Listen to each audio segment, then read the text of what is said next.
Students, a very good morning to all of you and I hope आप सभी घर पे बहुत अच्छे से हैं, सेफ हैं और कंटिन्यूसली अपनी पढ़ाई कर रहे हैं।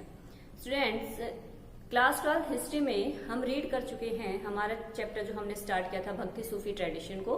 भक्ति सूफी ट्रेडिशन में हमने रीड किया कि किस प्रकार से इंडिया में जो भक्ति मूवमेंट था वो स्टार्ट हुआ। उसके बाद धीरे धीरे इंडिया में पूरे अलग अलग एरियाज में, इंडिया के अलग अलग पार्ट्स में वो स्प्रेड होने लगा और कह सकते हैं कि अपर क्लासेस से लेके लोअर क्लासेस तक जो भी लोग थे सभी इसको अडॉप्ट कर रहे थे, सभी इसके नियमों को मान रहे थे। क्यों? क्योंकि उस टाइम पे जो कास्ट सिस्टम था इंडिया में वो बहुत ही ज्यादा टफ था, बहुत ज्यादा कहते हैं कि जटिल प्रक्रिया थी ये कि जो लोअर क्लासेस थी उनको साइड में किया जा रहा था। तो इसी कारण है कि जब भक्ति मूवमेंट जैसे आंदोलन चलने लगे, धर्मों में इक्वलिटी की बात आने लगी तो सभी लोग उनको फॉलो करने लगे। सभी लोग कह सकते हैं, चाहे वो अपर क्लास से थे चाहे वो निम्न वर्ग के लोग थे, सभी के सभी इनके साथ जुड़ रहे थे। और हमने रीड किया कि भक्ति मूवमेंट किस प्रकार से इंडिया में स्प्रेड हुआ, किस प्रकार से फैलने लगा। अलग अलग एरियाज हमारे इंडिया के अलग अलग पार्ट थे, चाहे नॉर्थ पार्ट था चाहे साउथ पार्ट था, महाराष्ट्र, कर्नाटका, सभी में कह सकते हैं कि जो ये आंदोलन था ये नहीं है कि एक लिमिटेड एरिया तक ये फैला था, पूरी के पूरी इंडिया में फैला हुआ था। उसके बाद बात की हमने कि किस प्रकार से जब मोहम्मद बिन कासिम ने अटैक किया था, सिंध को कह सकते हैं कि उसने जीत लिया था, तो उसके बाद मोहम्मद बिन कासिम के साथ ही हमारा जो इंडिया में था इस्लाम धर्म आया था और धीरे धीरे लोगों ने क्या करना शुरू कर दिया कि इस्लाम की जो शिक्षाएं थी उनको भी मानना शुरू कर दिया। क्योंकि धर्म में कोई भी जो अच्छी बातें होती हैं जो कह सकते हैं कि गरीब लोगों के लिए या फिर किसी भी क्लास के लिए, तो सभी लोग उसको फॉलो करने लग जाते हैं। उसके बाद बात आई सूफी ट्रेडिशन की। सूफी परंपराएं भी इसी प्रकार से थी कि लोगों की प्योरिटी की, इनर प्योरिटी की बात जो उसमें हो रही थी। इनर प्योरिटी मतलब कि उनकी शुद्धता की बात हो रही थी, ना कि कह सकते हैं कि एक जो डाइटी है, जो देवता है, आप उसको फिजिकल स्ट्रक्चर में उसकी पूजा करने लगे। इसमें बात हो रही थी कि आप अच्छे काम कीजिए, अच्छे कर्म कीजिए। इस प्रकार से लोगों ने क्या स्टार्ट कर दिया कि लोगों ने उन सभी टीचिंग्स को अपनाना शुरू कर दिया। और उसके बाद जब लोगों ने इनको, तो ये कह सकते हैं कि बहुत सारे लोग इनको अडॉप्ट करने लगे थे। अब बात आती है हमारे कि कौन कौन लोग थे, किस प्रकार के जो हमारे सूफी संत थे उन्होंने लोगों को कैसे प्रभावित किया, किस प्रकार से उन्होंने इस धर्म को फैलाने में सहायता की, कैसे लोगों को जागरूक किया, कैसे लोगों को शिक्षा। तो लेट्स कंटिन्यू आवर चैप्टर। बात कर रहे थे हम सिलसिलाज की, सूफी ट्रेडिशन की बात कर रहे थे। सूफी ट्रेडिशन में बात आती है सिलसिलाज। अब ये जो सिलसिला होते हैं ये क्या होते हैं? ये होते हैं सूफी ऑर्डर्स, यानी कि अलग अलग फेज होते हैं, अलग अलग स्टेप है सूफीज्म ट्रेडिशन के, जिनको नाम दिया जाता है सिलसिला। जैसे कि हमारे कह सकते हैं कि इंडिया में जिस प्रकार से डायनेस्टी का चल रहा था उसी प्रकार से जो ये सिलसिला थे, एक सिलसिला आया उसके बाद दूसरे ज्यादा स्प्रेड होने लगा, उसके बाद तीसरा सिलसिला। तो इसी प्रकार से द वर्ड सिलसिला means spiritual chain. It means जो सिलसिला है इसका मीनिंग होगा स्पिरिचुअल चेन। स्पिरिचुअल मतलब कि आध्यात्मिक जो श्रृंखला है वो लगातार चल रही है। और सबसे ज्यादा जब बात आती है सूफीज ट्रेडिशन की, तो सूफीज ट्रेडिशन में क्या है कि जो सूफी संत थे, मैंने आपको पहले भी बताया कि ये मनुष्य की जो इनर प्योरिटी है, उसकी आंतरिक जो शुद्धता है उसकी ज्यादा बात करते थे, तो इसलिए इसको नाम दिया गया था spiritual chain. It is Sufi order. ये क्या थे? सूफी लोगों के आदेश कह सकते हैं आप इनके, या फिर कह सकते हैं कि एक चेन थी पूरी जो लगातार कंटिन्यूअसली चल रही थी। उसके बाद मेन जो सिलसिले की हम बात करते हैं कि कौन सा सिलसिला था जो कि सबसे ज्यादा फेमस हो रहा था इंडिया में भी जो आया, तो उसमें सबसे पहले हम बात करते हैं कादिरी सिलसिला की। कादिरी सिलसिला जिसके फाउंडर थे अब्दुल कादिर जिलानी। कादिरी सिलसिला को स्टैब्लिश करने वाले, उसके फाउंडर के रूप में मैंने आपको नाम बताया अब्दुल कादिर जिलानी का। इन्होंने इस सिलसिला की स्थापना की, इसको फैलाया, इसके ऊपर काम किया बहुत ज्यादा। अब उसके बाद दूसरा मोस्ट इम्पोर्टेंट, ये हम जो हमारा इंडिया है उसके अंडर में बात कर रहे हैं। इससे पहले जो इस्लाम वर्ल्ड के जितने भी कंट्रीज थे उनकी क्या कि उनमें कह सकते हैं कि बहुत अलग अलग सिलसिले फैले हुए थे।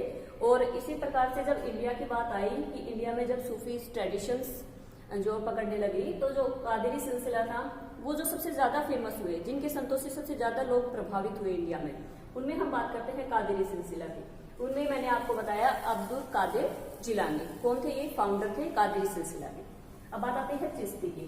Town of Chishti in central Afghanistan. अब हम बात करते हैं चिश्ती सिलसिला की। चिश्ती सिलसिला में क्या था कि ये जो सेंट्रल अफगानिस्तान था, मध्य अफगानिस्तान का जो एरिया था, वहां पे एक टाउन था चिश्त। अब वहां पे जब इसकी स्टैब्लिशमेंट हुई तो इस सिलसिले का नाम रख दिया गया चिश्ती सिलसिला। तो किसके ऊपर नाम रखा गया था चिश्ती सिलसिला का? सेंट्रल अफगानिस्तान के जो एक टाउन था, जो एक एरिया था चिश्त, उसके नाम पर रखा गया था। क्यों? क्योंकि जो ये सिलसिला था, इसकी जो स्टार्टिंग हुई थी वो वहीं से हुई थी, इसलिए उस टाउन के ऊपर इसको नाम दे दिया गया था चिश्ती सिलसिला का।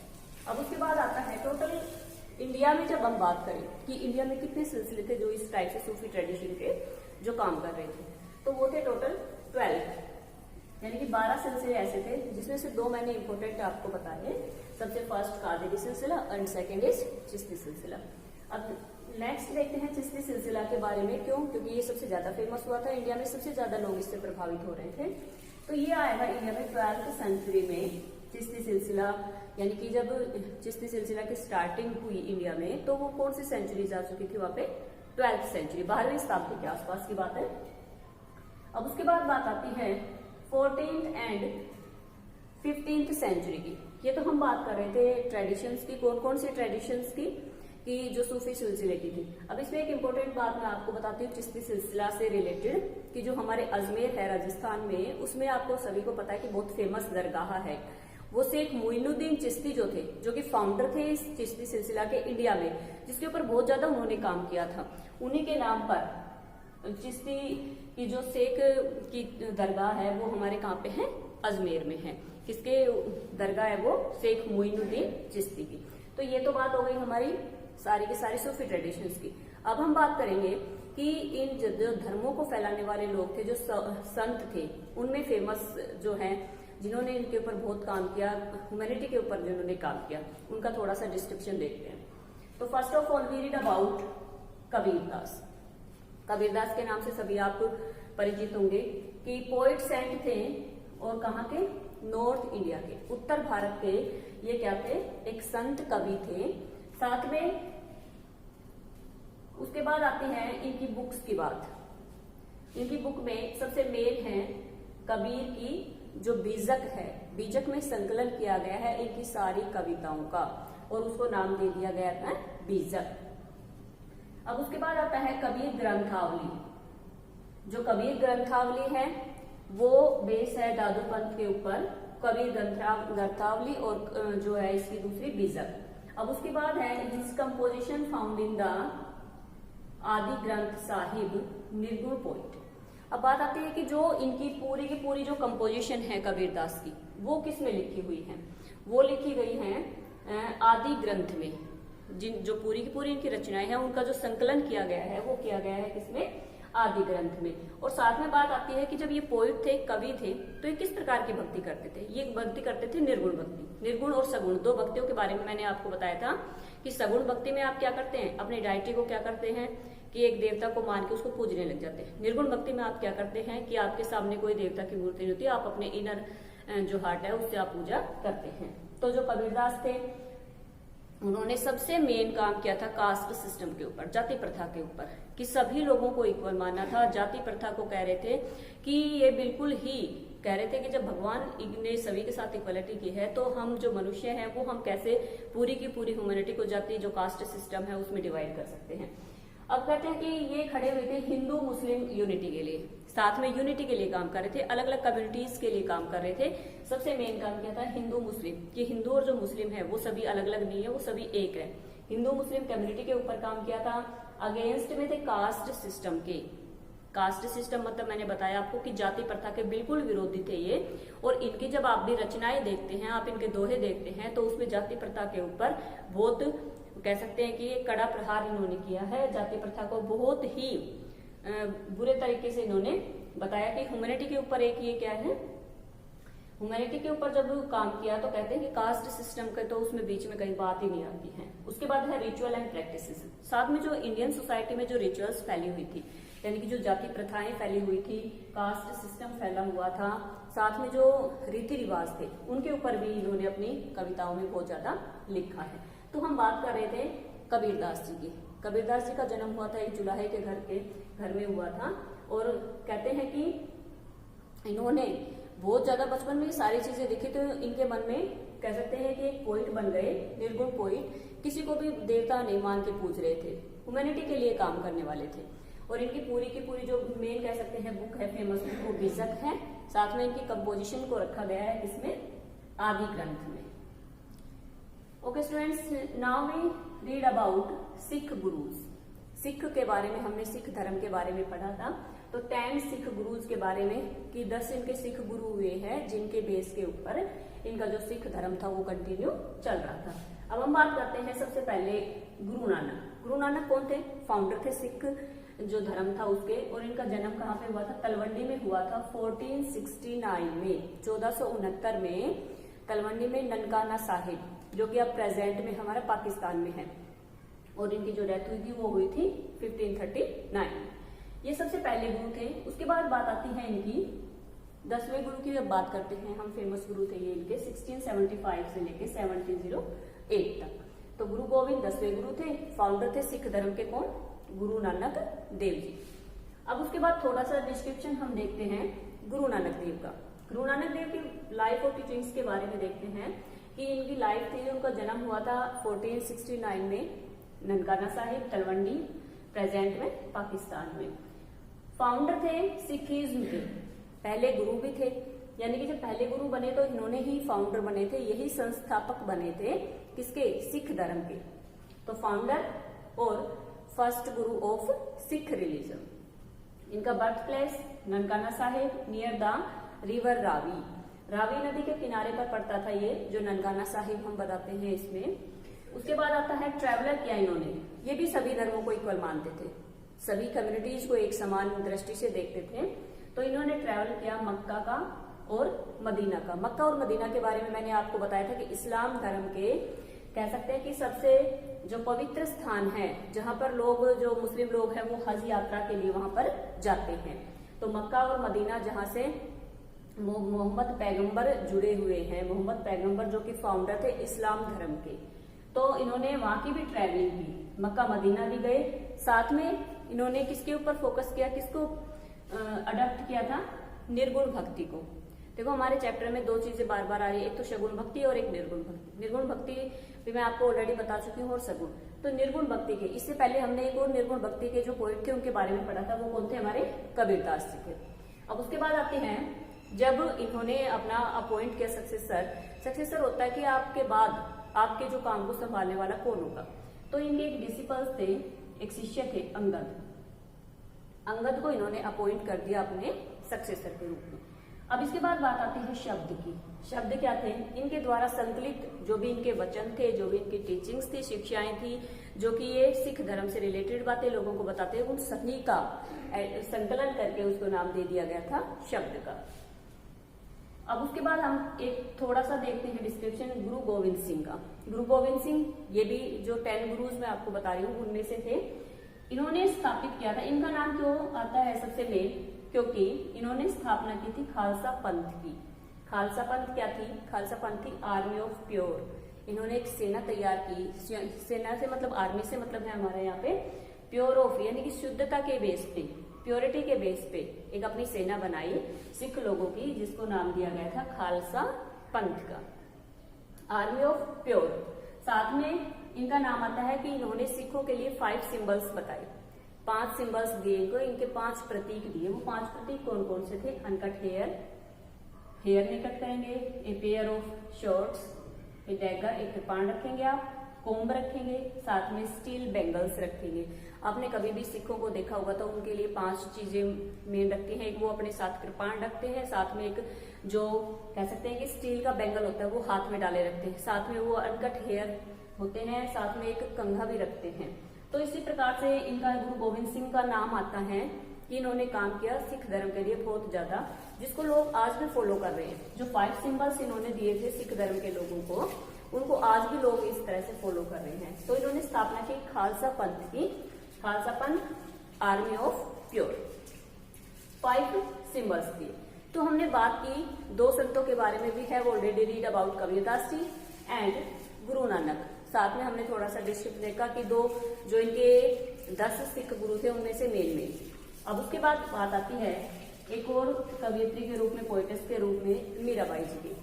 मीराबाई का जो टाइम पीरियड था वो था इनका 15 से लेके और 16th सेंचुरी का, यानी कि 15वीं शताब्दी से 16वीं शताब्दी का।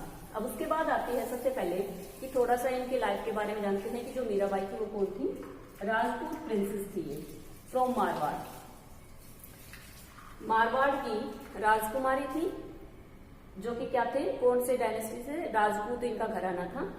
साथ में इनके जो गुरु इन्होंने अपने बनाए वो थे रैदास। रैदास क्या काम करते थे, रैदास लेदर का काम करते थे। और उस टाइम पीरियड में जब कास्ट सिस्टम इंडिया में इतना ज्यादा फैला हुआ था तो लेदर के काम करने वाले को आप समझ सकते हैं कि बिल्कुल ही अनटचेबल समझा जाता है।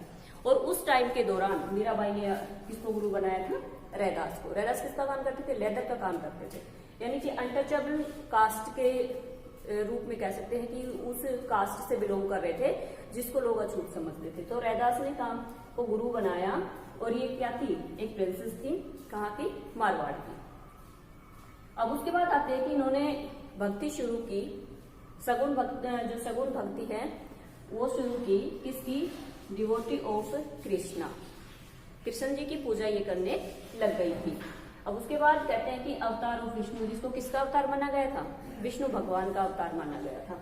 तो मीराबाई ने किसकी भक्ति शुरू की थी, कृष्ण की भक्ति शुरू की थी। और इस भक्ति के पीछे ही जब उनकी शादी हुई थी तो कह सकते हैं कि उन्होंने सारा का सारा अपना घर बार जो था सारा इस भक्ति के पीछे ही छोड़ दिया था। और एक कवयित्री के रूप में, एक भक्तनी के रूप में ये रहने लग गई थी। तो इन्होंने गुरु किसको बनाया, रैदास को गुरु बनाया। साथ में क्या थी, प्रिंसेस थी। उसके बाद बात आती है शंकर देव की। ये भी एक मोस्ट इम्पोर्टेंट नेम है भक्ति मूवमेंट से जुड़ा हुआ। जो शंकर देव थे, लीडिंग वैष्णवीज ऑफ असम, असम में लीड करने वाले थे भक्ति मूवमेंट को। और क्या नाम दिया गया था इसको, वैष्णवीज, वैष्णववाद नाम दिया गया था असम में। और उसको आगे लेके जाने वाले, लीड करने वाले कौन थे, वो थे शंकर देव। शंकर देव के बाद आते हैं उसकी hill station often known as the Bhagwati Dharm, क्योंकि ये भागवत गीता से बहुत ज्यादा प्रभावित थे।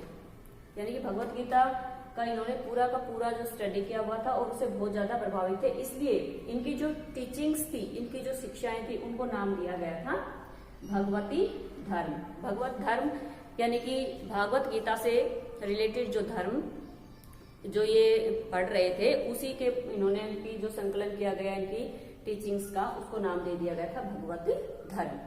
तो इसके बाद आती है बात कि शंकरदेव कहाँ लीड कर रहे थे भक्ति मूवमेंट को, असम में लीड कर रहे थे। देखो असम जो हमारा है इंडिया में ईस्ट वाला पार्ट है, तो हम ये नहीं कह सकते कि जो हमारा भक्ति मूवमेंट था वो पूरा का पूरा एक एरियाज में फैला हुआ था। अब उसके बाद आते हैं कि शंकरदेव असम में लीड कर रहे थे भक्ति मूवमेंट को, लेकिन नाम में थोड़ा सा चेंज आ जाता है। किसके अकॉर्डिंग, जब आप एक एरिया से दूसरे एरियाज में जाते हैं तो उसमें थोड़ी सी चेंजमेंट आ जाती है। तो इसको नाम दे दिया गया यहाँ पे वीर शैवेज, यानी कि वीर शैववाद का। तो स्टूडेंट्स, हमने चैप्टर 6 भक्ति सूफी ट्रेडिशन में रीड किया अबाउट द भक्ति movement, Sufis tradition and Islamic. साथ में आज हमने रीड किया कि किस प्रकार से इनको लीड करने वाले जो संत थे उन्होंने किस प्रकार से इस धर्म को इंडिया में फैलाया, किस प्रकार से इसके लिए काम किया, जिसमें हमने मेनली पढ़ा था किसके बारे में, सबसे पहले हमने कबीरदास के बारे में, उसके बाद हमने रीड किया जो 10 सिख गुरुज थे, सिख गुरुओं के बारे में, साथ में रीड किया हमने शंकरदेव के बारे में और मीराबाई के बारे में। इस्लाम धर्म की बात आती है जब इस्लाम धर्म के फाउंडर थे मोहम्मद, जो पैगंबर मोहम्मद थे। साथ में इंडिया में जब ये जो बाहर से हमारे इंडिया के ऊपर अटैक करने वाले जो मुस्लिम कम्युनिटीज के लोग थे तो उनके साथ साथ ये इंडिया में आया, और इंडिया में आने के बाद इन्होंने धीरे धीरे इस्लाम धर्म को भी हमारे इंडिया में स्प्रेड करना शुरू कर दिया।